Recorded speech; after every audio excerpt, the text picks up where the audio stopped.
Welcome to Luca and Miguel. Enjoy the video. In this video, I will explain how to make fudge with powdered milk using an easy method. First, combine 1 cup of butter, 1 cup of milk, and 4 cups of sugar in a large saucepan. Add 12 ounces of evaporated milk to the mixture. Stir these ingredients together thoroughly before placing the pan on the stove. This initial step ensures everything is well mixed for a smooth cooking process. Make sure all ingredients are at room temperature for best results.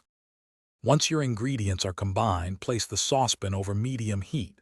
Bring the mixture to a full, rolling boil, stirring continuously to prevent it from sticking to the bottom. Let it boil for exactly 5 minutes, maintaining that constant stirring. This crucial step ensures the sugar dissolves properly and the fudge reaches the right consistency. Removing it promptly prevents overcooking and a grainy texture. Keep stirring. After removing the pan from the heat, quickly stir in 1 teaspoon of vanilla extract. Next, it's time to add the powdered milk. Gradually incorporate 4 cups of powdered milk, adding about 1 cup at a time.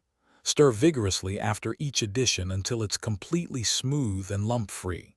This ensures a creamy texture and prevents any dry pockets in your delicious fudge. Work quickly before the mixture cools too much. Once thoroughly mixed, pour the warm fudge into a greased 9x 13-inch pan, spreading it evenly. Allow the fudge to cool completely at room temperature for several hours or until firm.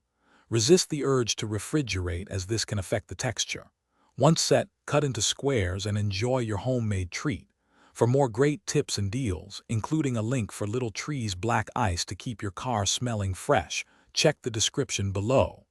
Thanks for watching. Thanks for watching and please subscribe. It's the best investment you'll ever make.